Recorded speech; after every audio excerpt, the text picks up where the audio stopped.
nothing there. So all about making the right read. Steve Nash in the ball out and trying to find the next one, but I definitely want to remain aggressive. Unfortunately, it didn't really fall my way. The final buzzer had not yet sounded, but the air inside the arena felt heavy, suffocating almost, like the walls themselves were pressing down on everyone within. The crowd roared, the bright lights glared, the scoreboard blinked with cruel indifference, and yet in the center of it all stood the Indiana Fever, an exhausted, battered, yet unbroken group of women who had already rewritten every script handed to them. For months, the odds had been stacked against them. Analysts dismissed them as an incomplete team. Critics wrote them off as a rebuilding project, and fans around the league quietly counted them out before the first tip of the season. And yet, here they were, on the floor against one of the most decorated, stacked, and championship-hardened teams in basketball. No one thought Indiana would still be playing in late September. No one thought they would drag a juggernaut into the crucible of overtime in an elimination game. And no one thought they would come so close to rewriting the narrative of an entire franchise in the span of 40 minutes, and then 5 more. But as the game spiraled into its final desperate sequences, something happened that silenced even the loudest voices in the building. Kelsey Mitchell, the heartbeat of the Fever, the scorer who had carried them, the one whose sheer will had so often dragged them through storms, collapsed on the hardwood. One moment she was attacking, grinding, fighting through defenders, and the next she was down, clutching at her legs, her body seizing with cramps that spoke not just of dehydration or fatigue, but of the sheer toll of carrying the weight of a franchise night after night. The Fever had rallied before. They had lost starters, rotations, entire lineups across the season. They had been forced to learn the cruelest lesson of professional basketball, that nothing is promised and everything can change in an instant. But this moment was different. This was their star, their leader, their lifeline. The sight of her on the floor was enough to freeze time. Coaches, players, trainers, they rushed to her. But the image was burned into everyone's mind before she even rose. And yet somehow, impossibly, Indiana refused to break. Stephanie White, the head coach, was pacing the sideline with a fury that was half desperation, half belief. She had been here before as a player. She had lived through heartbreak, through finals, through the agony of seeing everything you've worked for slip away in seconds. But this team, her team, was different. They had been built on pain, on perseverance, on nights when it would have been easier to give in. She had told them all season, "You have more to give. You always have more." And now, with their star carried to the locker room, with fatigue clawing at every limb, the Fever did the unthinkable. They kept fighting. The game lurched into overtime, and if basketball is sometimes called poetry in motion, this overtime was more like a tragic opera. High drama, heartbreak, soaring moments, and gut-wrenching crashes all unfolding at once. Every possession mattered. Every breath felt like it carried the weight of history. Chelsea Gray, the veteran assassin from Las Vegas, rose with ice in her veins and buried contested shots that seemed to defy physics. Dana Barham followed with another dagger, each bucket like a blade twisting deeper into Indiana's dream. And still the Fever fought. Lexie Hull, face flushed with exhaustion but eyes burning with fire, refused to let the moment consume her. Odyssey Sims, who had joined this roster late in the season, played like she had been here forever, embodying the team's motto of "Next Woman Up." Brianna Turner battled in the paint with a defiance that was equal parts survival and pride. And on the bench, Aliyah Boston, fouled out, wrapped in a towel but standing, shouting, commanding, willed her teammates forward like a general without a sword but with an unbreakable spirit. The crowd gasped with every shot, groaned with every whistle, and cheered with every deflection. Indiana, undermanned, outsized, and out of fuel, was still standing, still clawing, still refusing to die. And then, in the cruelest symmetry sports often delivers, it ended. Not with a turnover, not with a missed layup, but with perfection from the opponent. The aces, champions, legends, 5 Olympians deep, made the kind of shots that win rings and etch legacies. Over outstretched arms, over desperate contests, they hit everything that mattered. Indiana did not collapse. They were simply beaten by championship plays. When the final horn sounded, the scoreboard told the story of defeat. But everyone who had watched knew the truth.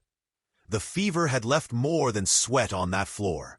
They had left pieces of themselves, poured everything into one last desperate stand, and given the game everything they had. And then came the silence. Not literal silence, of course. The arena was alive with noise. But the kind of silence that hangs in your chest, the kind that comes when you know something beautiful and fragile has ended. Players stood arm in arm at center court, heads bowed, eyes wet. Some stared at the floor, unable to look up. Others clung to teammates, unwilling to let go just yet. They had not only played a season together, they had lived one another's lives, carried one another's burdens, and shared in something so rare it can't be fully explained. Stephanie White gathered them close, her voice steady though her heart was breaking. She told them how proud she was, how grateful, how much of a joy it had been to coach them, to walk with them, to witness their resilience and grace. She reminded them that they had been an example, not just to fans, not just to Indiana, but to anyone watching. This is what it means to persevere.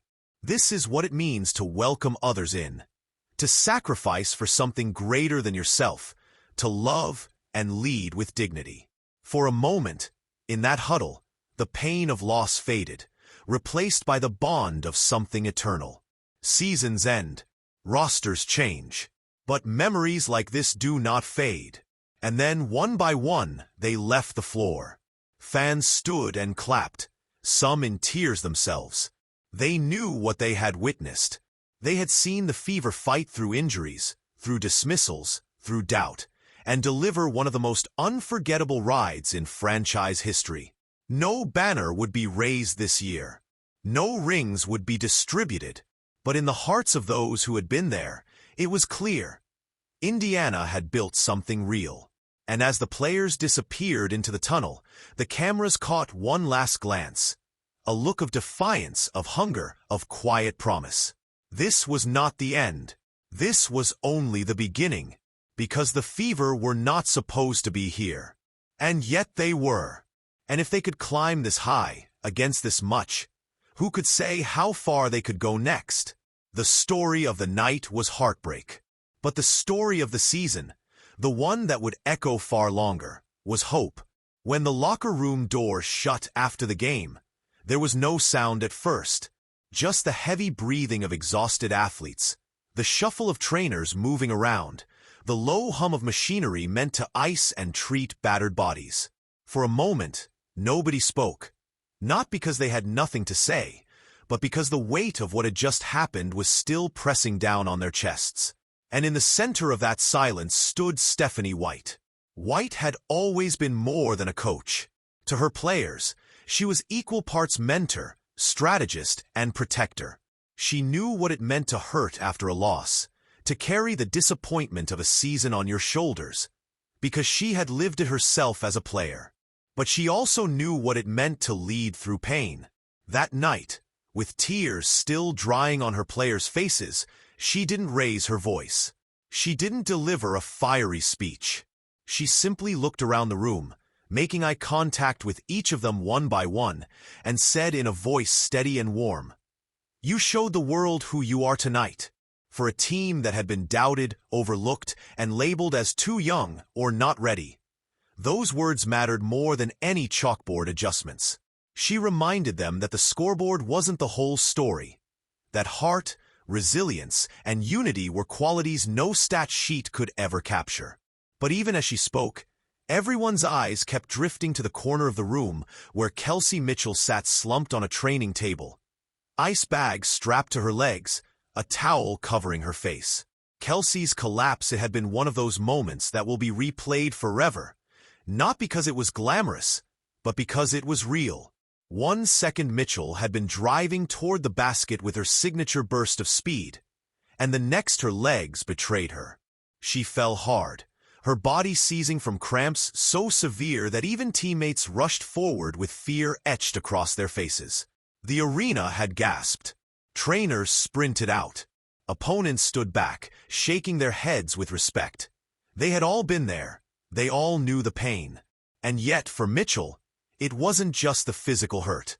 It was the knowledge that her team needed her, that she couldn't give them what they needed most in that instant. She had carried Indiana so many times before, through scoring droughts, through hostile arenas, through nights when nothing seemed to click. She was the player who never flinched at the big shot, never hesitated when others might fold. And yet, in the biggest moment of the season, her body had said, enough. Lying on the floor, staring up at the ceiling lights, she had felt the cruelest irony.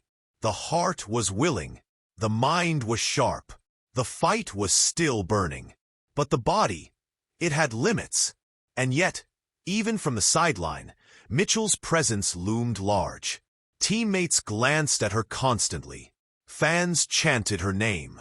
Every camera in the building found her face, twisted in frustration, trying desperately to will her legs to recover faster. She wanted to play, wanted to rise, wanted to be there in those final possessions. But sometimes in sports, the hardest fight isn't against the opponent. It's against yourself. Rallying without their star, it was in that vacuum, that moment of uncertainty, that the Fever revealed something extraordinary. They didn't shrink. They didn't panic. They didn't treat Mitchell's absence as a death sentence. Instead, they rallied. Lexie Hull, once criticized for inconsistency, played with reckless abandon, throwing her body on the floor for loose balls, knocking down corner threes with a swagger that said, "I belong here." Odyssey Sims, who had only recently found her way back into a Fever uniform, became the unlikely stabilizer, a veteran voice in the huddle reminding everyone, "We're not done yet." Brianna Turner, undersized against Las Vegas's towering frontcourt, refused to give ground, contesting every rebound, every post entry, every shot. And then there was Aliyah Boston. The former #1 pick had already fouled out by the overtime period. But that didn't silence her. Draped in a towel, she stood on the sideline, clapping, shouting, calling out defensive rotations, almost coaching as much as she was cheering. Her passion radiated so strongly that even fans seated behind the bench leaned in, feeding off her energy. She refused to let her teammates believe they were alone. It was in those moments, without their star, without their safety net, that Indiana proved their identity was bigger than one player. Stephanie White's test for White. Watching her team claw and scrap without Mitchell was both painful and inspiring. She knew what Kelsey meant to this franchise. She knew how badly the loss would sting. And yet, she also knew that the Fever had just revealed their future. That this wasn't just one woman's team. It was a collective, a unit bound by trust and sacrifice. In her mind, she replayed the last 2 seasons. The nights when the Fever were blown out by 20 or 30 points. The mornings when film sessions felt more like autopsies than strategies. The whispers in the media questioning whether Indiana would ever climb out of the cellar. And then she looked at her team, bloodied, battered, but unbowed, and thought, we are not the same anymore. This was her test as a leader. To hold her players' pain without letting them drown in it. To honor their fight while preparing them to want more. And as she addressed them after the game, she wasn't just talking about basketball. She was talking about life. The seed of belief the Fever walked out of that arena without a trophy, without confetti, without the satisfaction of victory. But they walked out with something far more dangerous for the rest of the league. Belief. Belief that they could stand toe-to-toe with a dynasty. Belief that they could survive without their star and still fight. Belief that their foundation was strong enough to carry them into the future. For Kelsey Mitchell, the sting would linger. The image of her body betraying her in overtime would replay in her mind for weeks. But for her teammates, that night planted something else. a vow that they would never again let her carry so much alone. For Stephanie White, it confirmed what she had been preaching all season. That culture matters, that chemistry matters, that heart can't be measured in statistics. And for the Fever franchise